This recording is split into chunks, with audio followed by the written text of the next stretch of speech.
¿Qué tal, amigos y amigas de YouTube que nos estáis visitando y que queréis escuchar esta grabación, esta entrevista que voy a realizar a la psicóloga Andrea Leciñana, experta en el campo del liderazgo, del coaching ejecutivo, y que vamos a hablar de un tema muy necesario en estos momentos, que es el tema de la seguridad psicológica en el trabajo.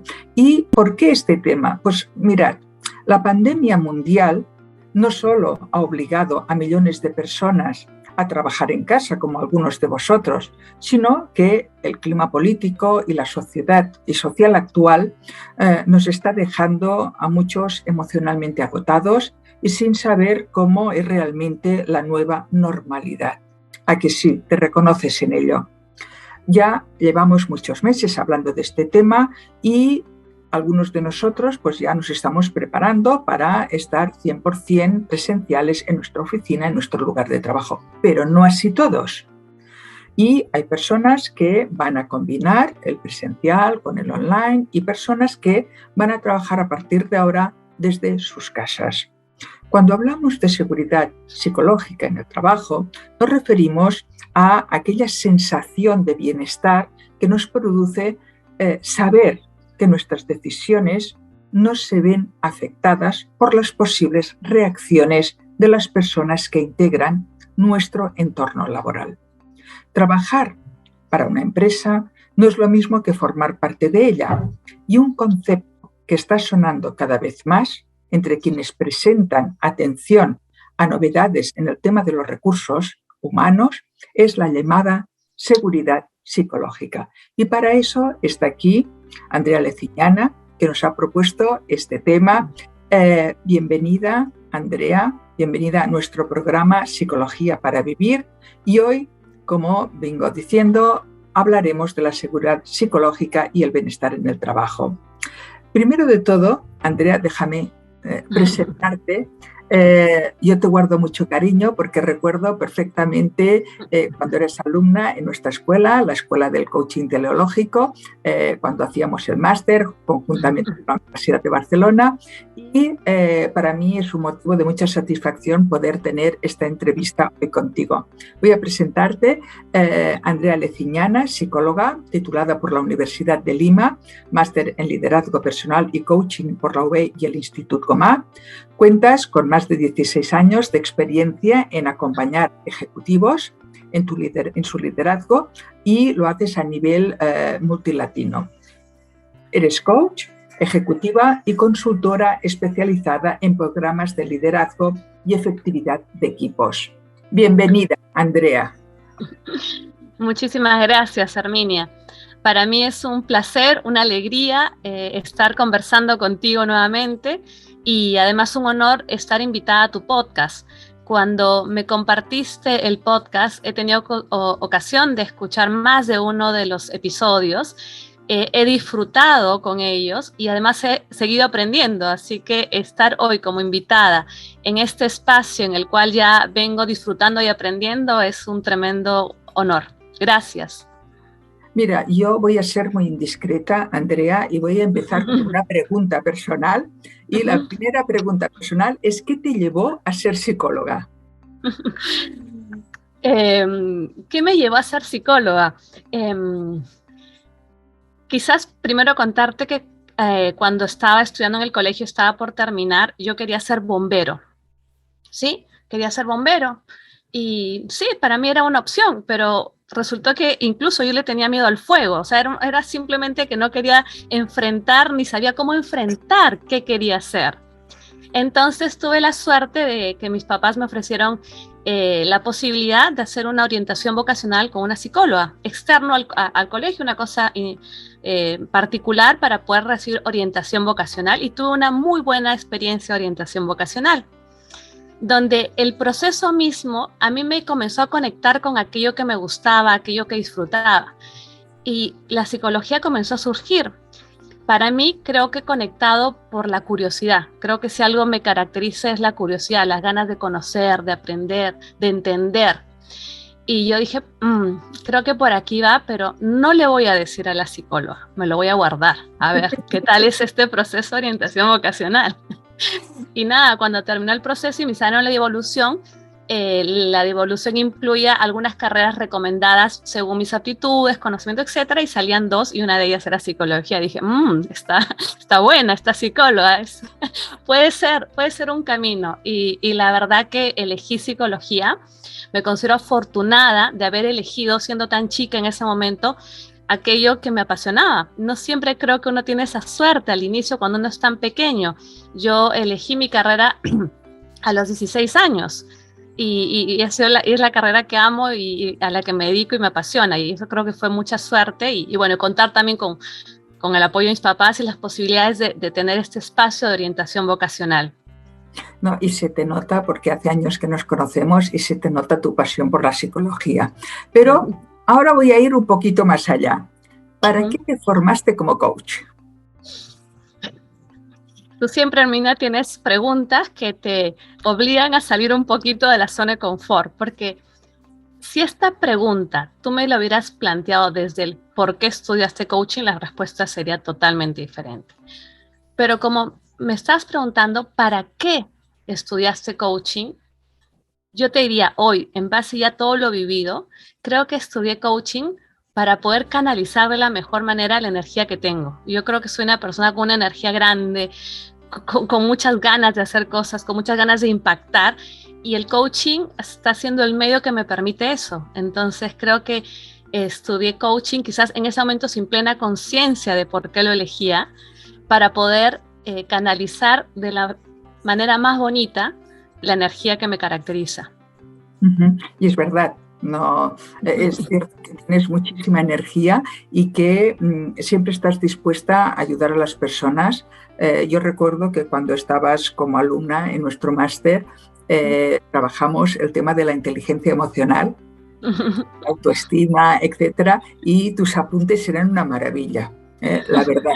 Y sobre todo porque estaban hechos con mucho amor, con mucha pasión. Aún recuerdo un ejercicio que hiciste en clase sobre tu misión personal, ¿no?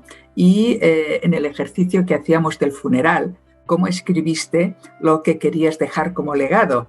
Y realmente fue muy inspirador aquello que tú escribiste de la esposa o pareja que quería ser, la madre que quería ser, la amiga que quería ser, la profesional que quería ser. Y creo que estás muy cerquita de todo aquello que tú te habías propuesto hace ya, no sé, más de 10 años, ¿no?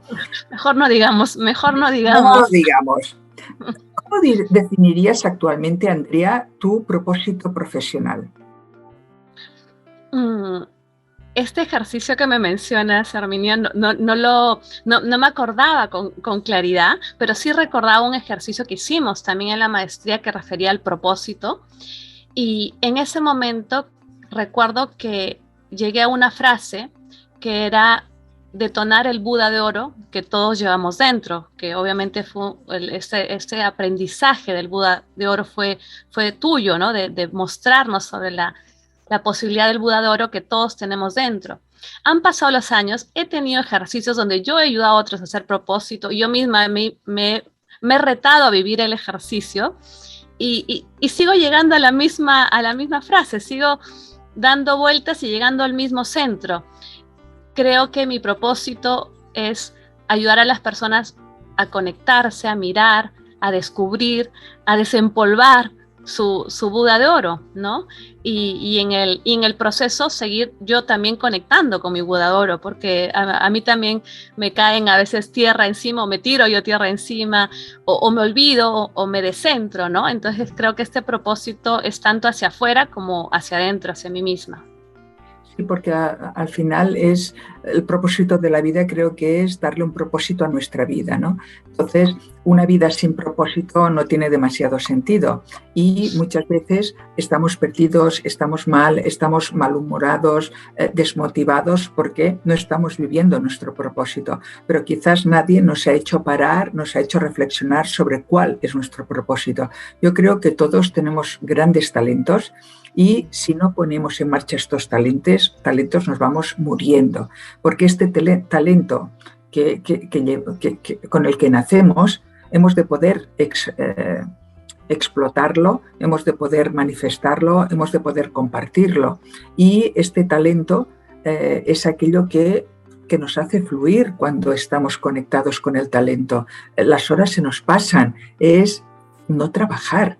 Entonces, no sé, yo tengo la sensación ahora que tú y yo no estamos trabajando, que estamos fluyendo y estamos haciendo algo que nos encanta, que tiene que ver con el poder comunicar, con esta fuerza, con esta inspiración, con este compartir para acompañar a otras personas en esta búsqueda de su Buda de oro, ¿no? Que está muy relacionado este Buda de oro con ese talento que a veces está escondido, esa posibilidad de ser lo que estamos llamados a ser, ¿no?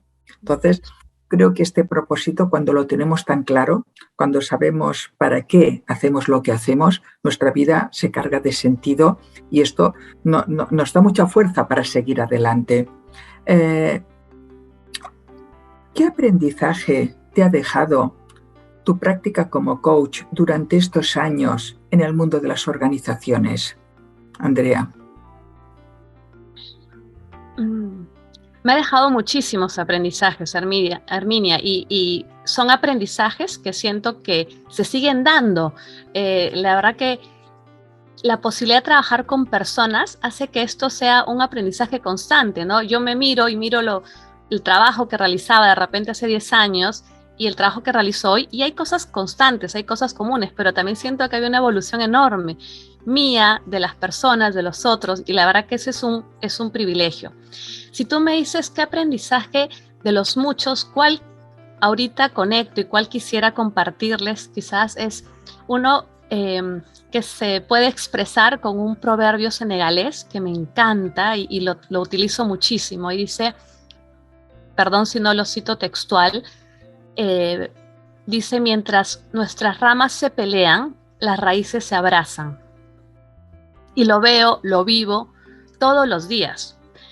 Entonces mi invitación constante con los líderes, con los equipos, cuando trabajo es, ok, hay peleas, hay desacuerdos, hay dolores, hay heridas, pero no nos quedemos ahí. ¿Y qué hay en nuestras raíces? ¿Será que todavía no sé qué me conecta con el otro? Eso para mí es un regalo enorme. Por ejemplo, actualmente tengo más de un coachee de una misma empresa, de un mismo equipo, y uno de ellos me contaba el otro día algunas cosas, algunos pains, algunos dolores que estaba teniendo, y yo le compartí esta frase, ¿no? Y comenzamos a hablar si él sabía si había algo que lo conectaba con el otro, y me reconoció que no, que estaba muy claro de todo lo que le dolía, de todo lo... Y que es real, y ojo que acá es importante reconocer que no es que no haya dolor, hay heridas, pero ¿será que hay algo más? ¿Será que podemos mirar algo más, que podemos conectar con el otro? Y desde esa conexión, buscar sanar, construir una relación más saludable. Tú sabes que escuché en tu podcast a un invitado que hablaba del tema de parejas y de las relaciones de parejas. Y ustedes hablaron de algo lindo, que era que las personas nos hemos olvidado que las cosas se pueden arreglar. Que esta cultura de usar y tirar nos afecta a todo. Y desde que lo escuché me lo he prestado y lo estoy usando muchísimo, porque en mi experiencia el mundo organizacional es una casita de repente distinta, pero no es diferente al mundo familiar, al mundo relacional, amical. Somos un ser humano, en la misma persona, que nos movemos en distintos ámbitos, y en los distintos ámbitos somos felices, nos emocionamos, nos herimos, nos dolemos. Entonces, esto que ustedes compartieron me encantó, lo tomé, y cuando lo trabajo a las personas les hace muchísimo sentido. Una relación laboral también se tiene que cuidar, también se tiene que atender. Una relación con el ámbito de trabajo, con la empresa, también se tiene que cuidar y atender.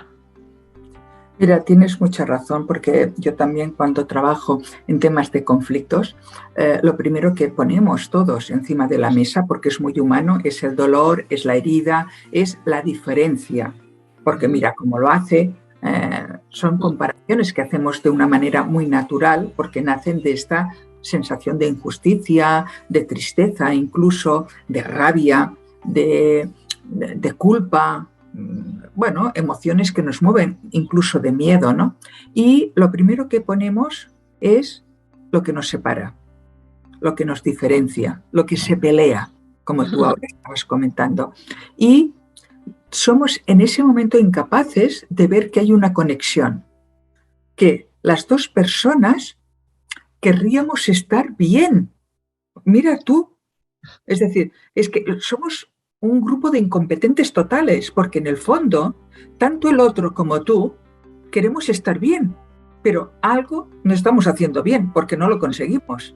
Entonces, cada uno de nosotros tenemos muchas asignaturas para aprender, porque la finalidad es la misma, es estar bien. La segunda finalidad es estar tranquilos. Y resulta que no conseguimos estar tranquilos. Entonces, ¿qué necesitamos? Porque resulta que las dos personas que estamos peleadas queremos una finalidad parecida, un resultado parecido. ¿Qué pasa? Que cada uno de nosotros pues tenemos que trabajar nuestros egos, nuestras humanidades, nuestro carácter, ¿no? Y por eso es tan importante cuando, tanto tú como yo, cuando trabajamos temas del liderazgo con los directivos, con los ejecutivos, lo que trabajamos es la construcción de un carácter para poder estar por encima de estas situaciones tan egoicas, de estas situaciones que nos alejan de lo que queremos lograr tanto a nivel de organización como también de bienestar, de esta seguridad personal que queríamos, ¿no? de la que hablábamos al principio. Es muy importante porque, mira, un estudio realizado por Blue, que es una empresa que hace estos estudios muy conocida, muestra que el bienestar psicológico en el trabajo puede generar un aumento del 12% en la productividad. Y desde luego es una fuerza laboral más comprometida la que logramos en nuestro trabajo. Si hay este bienestar, esta seguridad psicológica, resulta que estamos mucho más comprometidos y los beneficios que se derivan de este aumento de la confianza, de la creatividad y de la confiabilidad son elementos fundamentales cuando hablamos de seguridad psicológica, ¿no? En este sentido, querría hacerte ya unas preguntas un poco más técnicas, ¿de acuerdo? La primera pregunta sería, ¿el liderazgo se puede desarrollar? Me encanta que me hagas esa pregunta porque yo misma he ido evolucionando en mi respuesta. Al día de hoy, después de dedicar tanto tiempo a trabajar con líderes y a estudiar temas relacionados con el liderazgo, yo te diría que el liderazgo sí que se puede desarrollar y además te añadiría que el liderazgo se debe trabajar.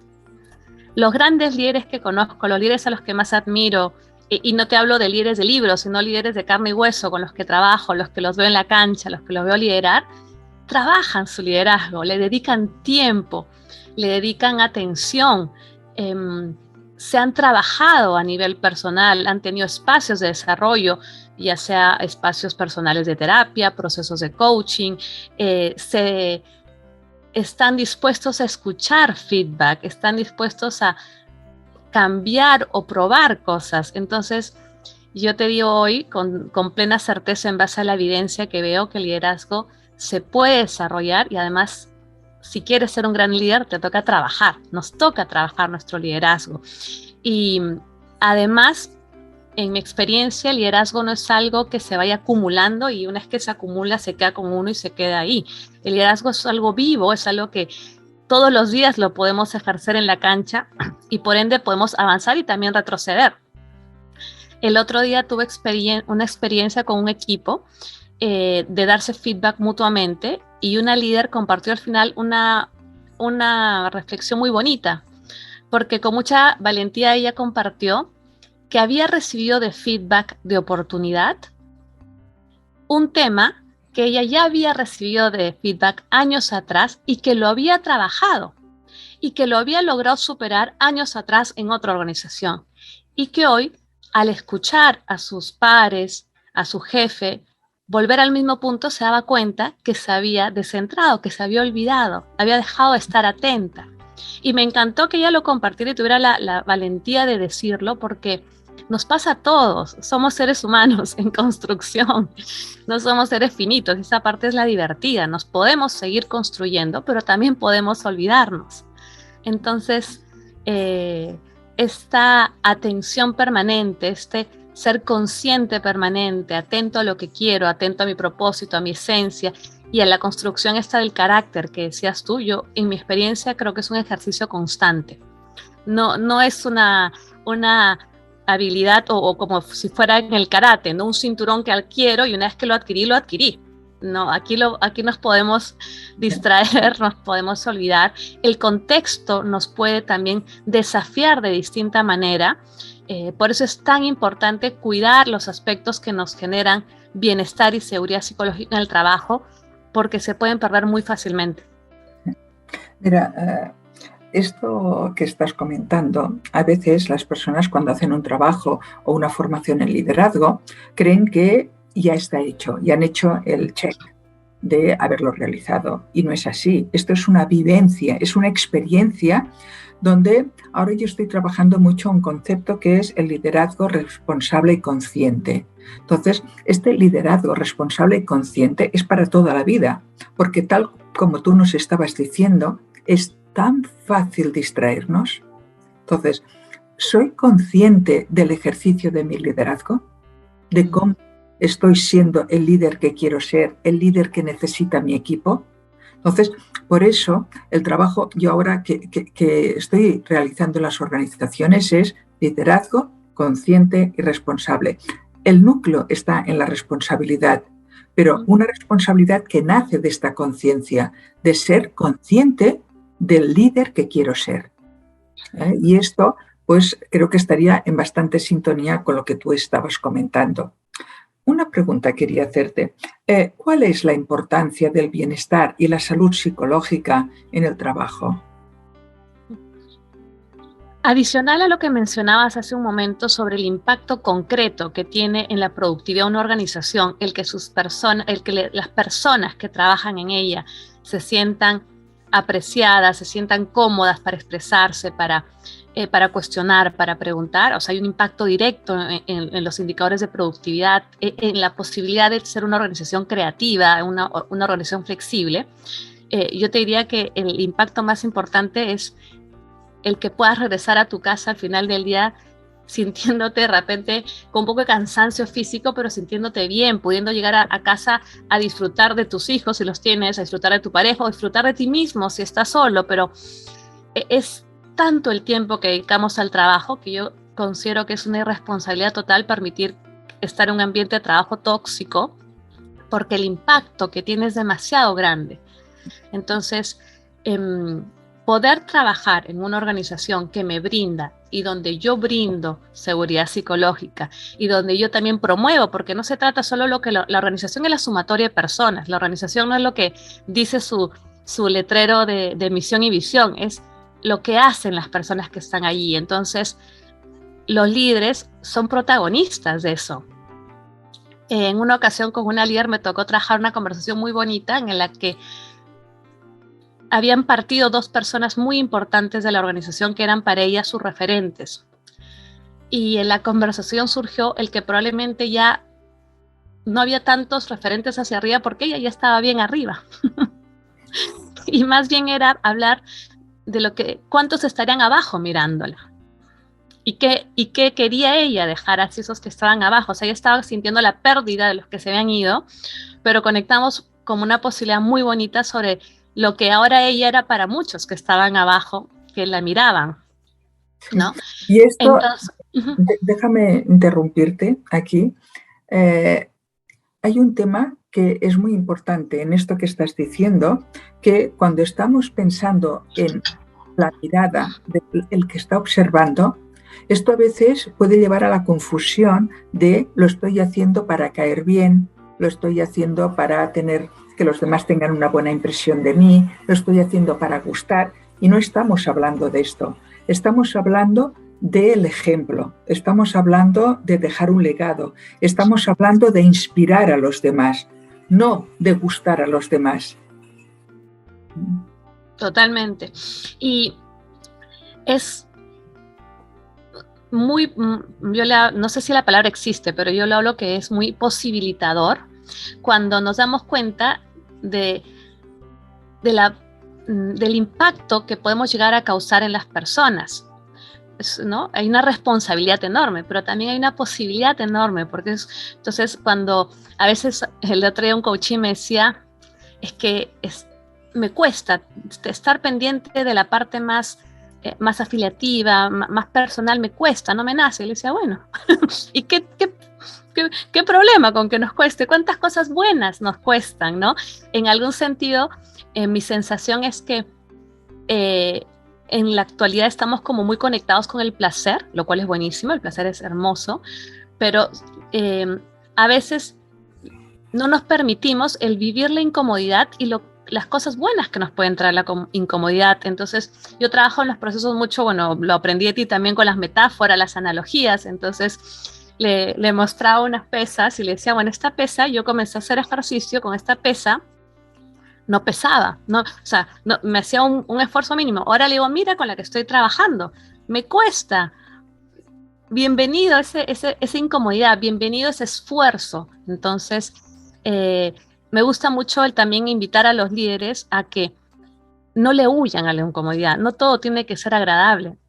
Y como decíamos hace un momento, el forjar un carácter cuesta, pero la ganancia, la experiencia luego de esa aventura hace que valga la pena, que valga la alegría. A mí me gusta decir, en vez de valga la pena, valga la alegría, porque hay un goce, hay una ganancia. Sí. Mira, esto yo creo que es el trabajo de un buen coach, es la persona por sí sola donde iría, hasta el 7, pero cuando está acompañada de un coach puede llegar al 8 y al 9. Y esto, por ejemplo, en nuestros inicios de proceso siempre valoramos dónde quiere llegar el cliente. Y lo maravilloso del proceso es que el cliente siempre, cuando acaba el proceso, ha ido mucho más allá de lo que se había imaginado como éxito.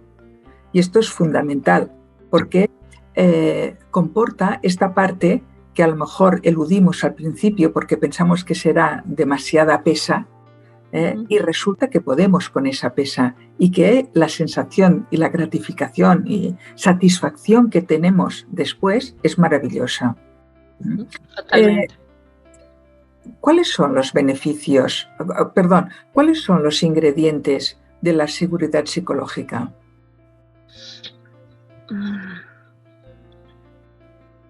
Podemos referirnos a los ingredientes que presenta la propia autora del concepto de seguridad psicológica, que para no cambiarle el nombre lo voy a leer, porque a mí a veces la memoria me falla.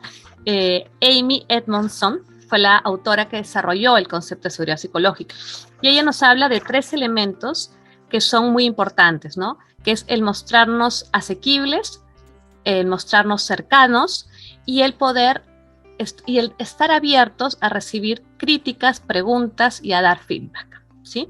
Entonces, estos 3 ingredientes son muy importantes y yo creo que la invitación es no solo cuánto de esto me da mi jefe, cuánto de esto me da la organización, sino primero preguntarnos cuánto de esto estoy dando yo, ¿sí? Cuán asequible me muestro en las reuniones virtuales, prendo mi cámara, no la prendo, es totalmente diferente hablarle a una pantalla negra que hablarle a un rostro. Tú y yo estamos con un océano de por medio, pero nos estamos mirando, nos sonreímos mientras conversamos. Yo he tomado un café mientras converso contigo, entonces asequible.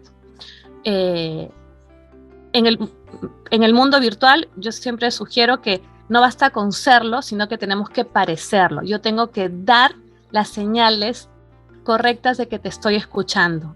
No es suficiente ser un buen oyente, tengo que parecer un buen oyente, tengo que dejarte saber que te estoy escuchando, ¿sí? Cercanía, estar dispuesto a conectar con la persona, compartir de mi vida, interesarme por la vida de la otra persona, y esta apertura para recibir críticas, para recibir feedback, para recibir cuestionamientos. Yo sugiero mucho a los líderes cuando reciban un feedback que no les guste, cerrar la boca, escuchar, escuchar, escuchar. Siempre digo, escuchar no significa estar de acuerdo. Escuchar es aprecio y valoro que me quieras decir algo. Aguantar, aguantar y guardar sus preguntas para después. No hacer las preguntas en ese momento, porque en ese momento suelen salir desde la incomodidad, pero un poco una de reclamo. Defensiva. Es un poco una actitud defensiva. Desde la defensa. Entonces, una estrategia para poder promover esto es guardar silencio. Y Leo, y si te incomoda, muérdete la lengua, no pasa nada, aguanta, aguanta, aguanta, que luego te vas a dar cuenta del beneficio de haber aguantado. Muchas veces luego incluso nos terminamos respondiendo a aquello que nos incomodó. Entonces, esperar. A estas 3 cosas que nos presentó Amy y que son sumamente válidas, yo te añadiría 2 ingredientes que en mi experiencia son súper potentes. Uno es la vulnerabilidad. El permitirnos conectar con nuestra vulnerabilidad y mostrarnos, ¿sí? Aceptar esa incomodidad de no tener certezas, de sentirnos un poco sobreexpuestos, porque yo no puedo brindar seguridad psicológica si no estoy dispuesto a mostrar mi propia vulnerabilidad, a conectar con esa vulnerabilidad, con el no sé, tengo miedo, me asusta, no sé cómo va a resultar esto. Y adicional a la vulnerabilidad, algo que he descubierto recientemente como práctica y lo estoy aprovechando muchísimo es el aprecio. El ayudar a las personas, a los equipos, a brindarse aprecio. Es algo que creo que a veces subestimamos en el mundo organizacional. Es más, hasta cuando lo propongo me miran con, o sea, ¿qué? ¿Vamos a hacer una dinámica de aprecio? Sí, vamos a hacer una dinámica de aprecio. Los voy a ayudar a darse aprecio, a reconocerse mutuamente. Y en la práctica esto es increíblemente potente porque lo que ayuda a las personas es a conectarse con la mejor versión de sí mismas y con la posibilidad que tienen de impactar en el otro con la mejor versión de sí mismos. Estos dos temas que estás diciendo son fundamentales. Es decir, el líder es vulnerable, igual que lo son los colaboradores del equipo. El poder mostrar mi vulnerabilidad, el poder mostrarme con más autenticidad, hace que sea mucho más confiable. Y por otra parte, desde esta vulnerabilidad, también puedo ofrecer un aprecio tanto de los dones y los talentos y el brillo que tiene cada uno de los miembros de mi equipo, como de sus áreas vulnerables, de sus áreas de aprendizaje. Y esto es importantísimo porque en una cultura donde el error no se permite, en una cultura organizacional donde se castiga la equivocación, no podrá haber esta seguridad psicológica, porque lo que habrá es terror, habrá miedo al error. Entonces, esto es fundamental porque para mí la confianza es otro de los requisitos imprescindibles para que haya esta salud psicológica, esta seguridad psicológica, ¿no? Esta que yo puedo confiar en que si yo me equivoco en un momento dado, por ejemplo, no se utilizará en la próxima reunión. De que si yo he compartido pues que hay algo que me cuesta, no me van a avergonzar delante de un cliente. Todos estos temas de confianza, de esta seguridad, de lealtad por parte de mis compañeros, por parte de mi jefe, por parte de mis colaboradores, es fundamental para esta seguridad psicológica. Si te parece, vamos a avanzar un poquito más. ¿Cuáles serían entonces los beneficios para ti de la seguridad psicológica?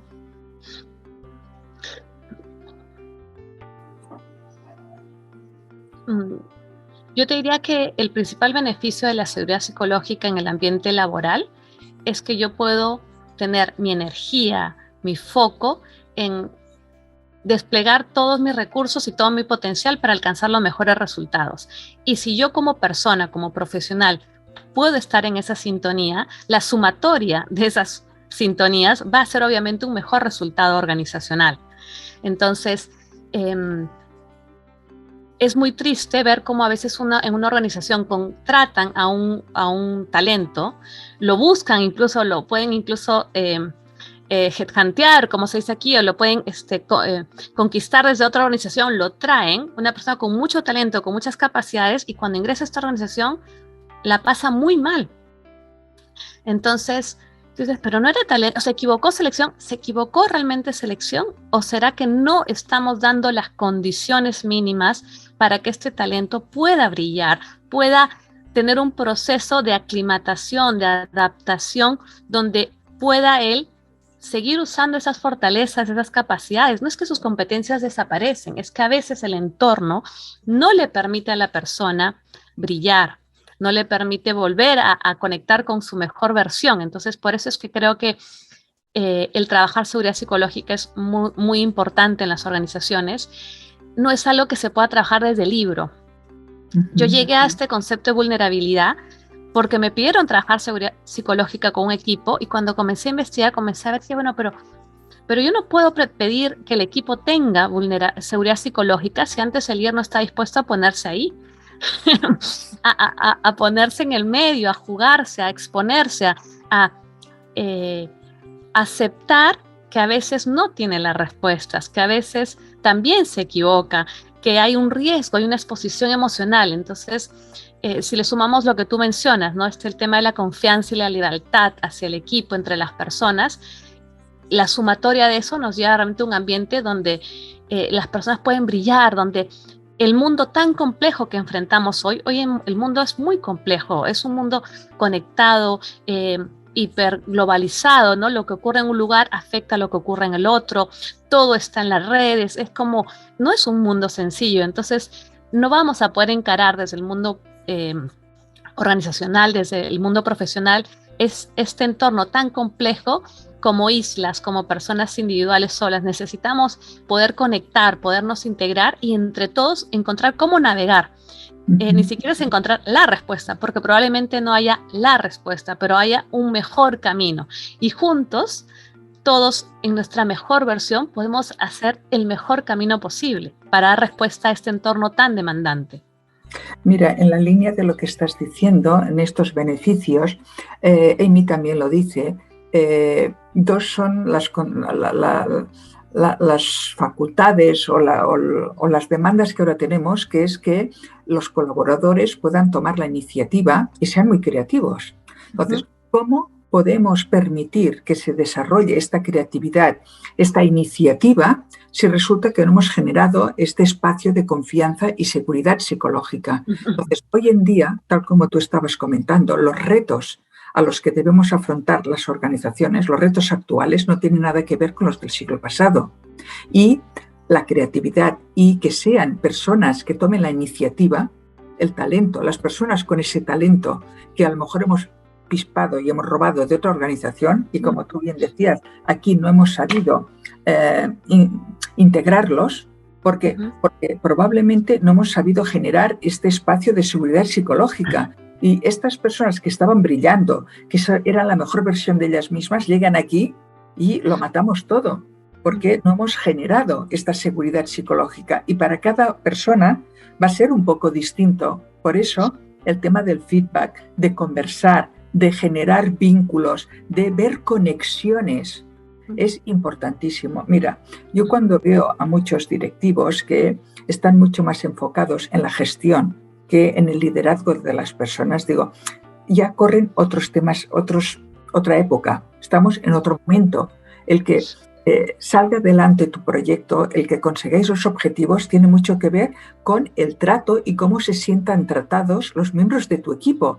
Quiere decir que obviamente has de estar por los resultados, pero los resultados los vas a obtener si tienes buenas relaciones, si hay estas conexiones, si buscamos en lo que nos parecemos, si nos podemos mostrar vulnerables, si nos podemos mostrar pues interesados y hacer sentir importante y apreciado al otro, como tú bien decías, esta cultura del aprecio, de pues sí, vamos a trabajar qué aprecio del otro. Entonces, nunca me habría imaginado que esta persona pensara y creyera que yo valgo esto, que yo sirvo para...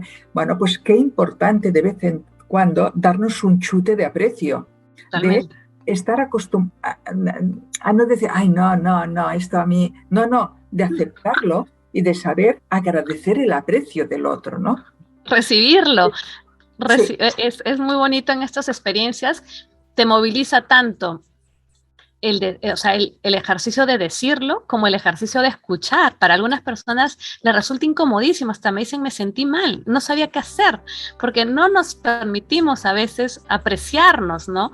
Entonces, sí, yo la verdad que, y creo que en estos tiempos post-COVID, no sé si podemos decir post, después de haber estado en desafíos tan grandes porque la pandemia golpeó de distintas maneras a las personas, yo encuentro que muchos conectamos más con aspectos personales importantes, pero esta vuelta a la normalidad como que nos ha distraído y pensamos que no, todo vuelve. Y cuando les da la oportunidad a las personas de detenerse, lo aprovechan muchísimo. En una ocasión, en un grupo, habían 2 líderes que tenían una historia de mucho dolor y mucho choque, mucha fricción. En recursos humanos me advirtieron, ojo, que estas personas tienen un problema de larga data, ¿no? Entonces, ok, sabíamos que iba a ser de repente difícil, igual apostamos por hacer la actividad con la dinámica de aprecio. Yo hice que primero cambiaran otras parejas y a ellas las dejé como para el final, para que fueran calentando motores. Y bueno, cuando les tocó, no las podíamos separar, no podían dejar de hablar.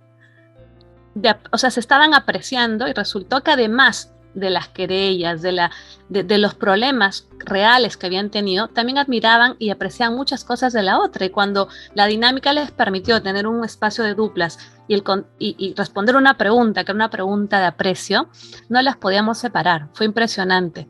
No te digo que el problema se solucionó, pero se sentaron las bases para comenzar a trabajar desde otro lugar. Entonces creo que claro. sí es muy potente. Esto, por ejemplo, Kobe también lo comentaba, de que para empezar a dialogar hemos de tener un punto compartido. Y a veces es un valor universal. Nosotros queremos tener una relación que sea justa, pues seguramente tú y yo la queremos, pero ¿cómo lo estamos logrando? ¿A través de qué camino?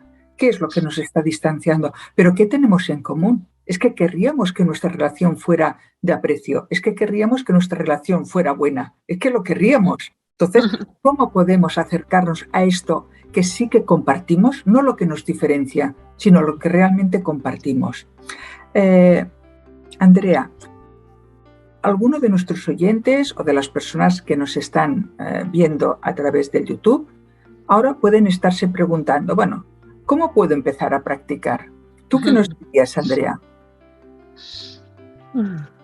Qué buena pregunta, y me encanta porque si bien este concepto nace un poquito en el mundo organizacional, yo creo que es un concepto que puede ser de utilidad para cualquier persona en los distintos ámbitos, o sea, que trabajes solo, que quizás te dediques a tu familia. Creo que, es más, estoy pensando en cómo se trabaja la seguridad psicológica en las familias, y creo que ahí es donde nace la cuna de muchas cosas. Entonces, ¿qué se me ocurre? ¿Cómo puedes comenzar a practicar? Se me ocurre que lo primero es que comencemos a mirarnos y comencemos a exponernos un poco a mayor conexión con mi propia vulnerabilidad, ok, ¿me estoy defendiendo o estoy abierto a la posibilidad que yo no necesariamente tengo la razón? ¿Será que me permito a veces decir no sé en voz alta? ¿Será que hay cosas en las que puedo pedir ayuda? Estoy pidiendo ayuda. El pedir ayuda es un requisito básico para poder mostrarnos vulnerables. Cuando yo puedo todo, no estoy siendo vulnerable. Entonces, yo te diría que en el ámbito cotidiano podemos practicar desde el preguntarnos cuán cómodos estamos con nuestra propia vulnerabilidad, qué impresiones o mensajes doy a mi entorno para que sepan que soy una persona asequible, cercana, abierta.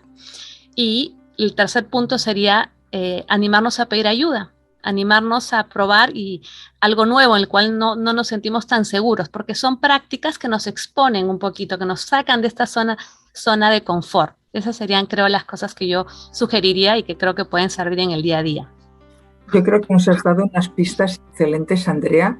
Y ¿qué tips? Si nos tuvieras que dar algún tip, ¿qué tips nos darías para lograr este bienestar? ¿Qué tips?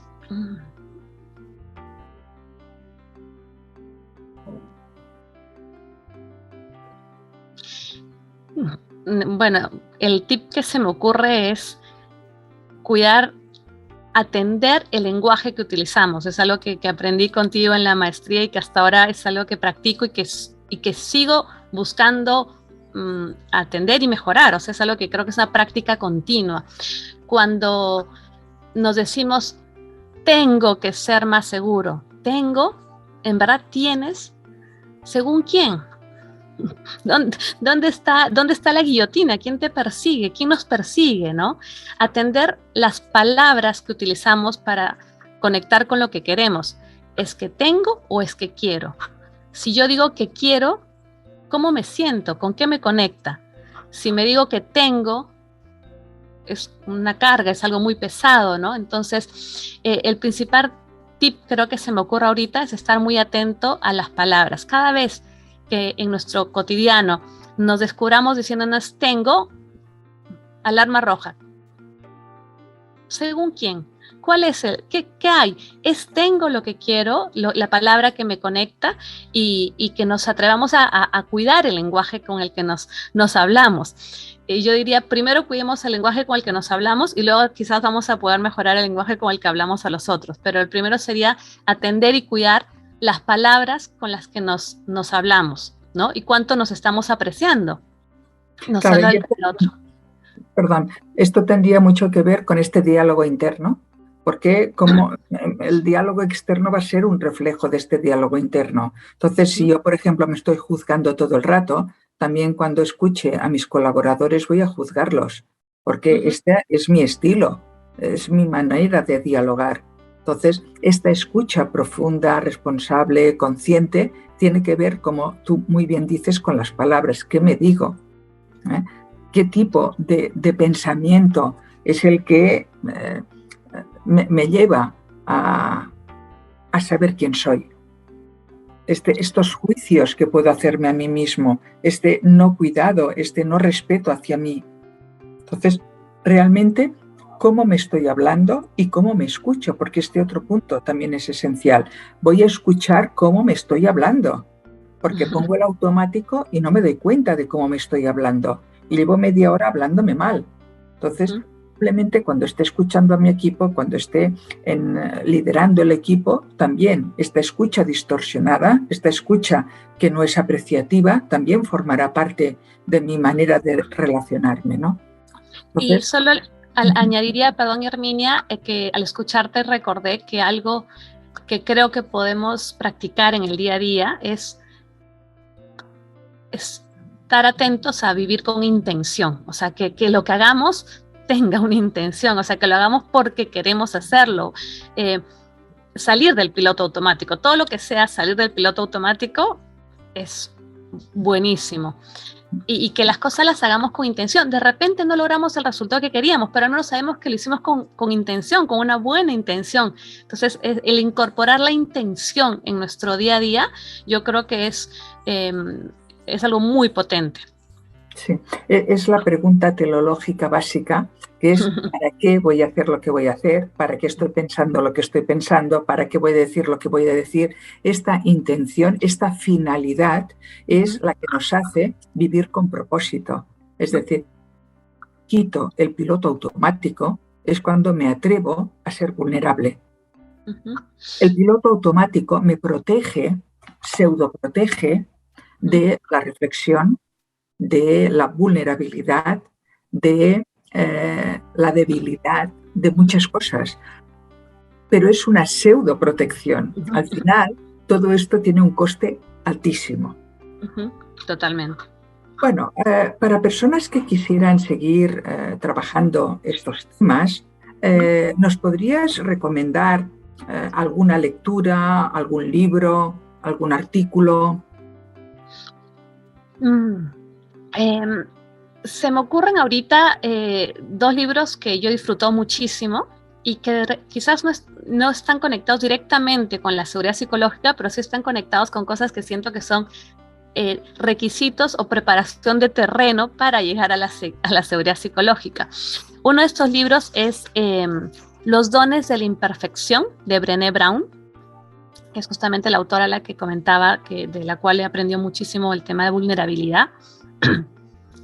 En Los dones de la imperfección, Brené nos invita a revisar cómo aquellas cosas que durante mucho tiempo hemos considerado que eran algo negativo, resultan siendo lo más potente y lo más fuerte que tenemos. Entonces es abrazar esta imperfección, esto que nos caracteriza como humanos, y desde ese abrazo ser mucho más potentes como personas, como profesionales, como líderes. Entonces es un libro que me encanta. A veces ella comenta que sus libros los colocan en el escaparate de autoayuda y que ella no está de acuerdo porque no conoce a nadie que se pueda ayudar a sí mismo y que pueda hacer las cosas solo, que todos necesitamos de los otros. Entonces, ella dice esto de autoayuda puede ser un engaño, porque si bien uno puede leer el libro y aprender cosas, no vas a incorporar nada hasta que no salgas a la cancha y te expongas y compartas y te atrevas, y eso es con otros, eso no sucede en soledad.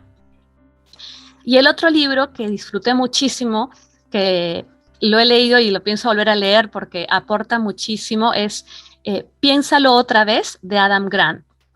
Es un psicólogo organizacional que me encanta porque es sumamente cuestionador, primero consigo mismo, luego con las teorías y luego con los conceptos y el entorno.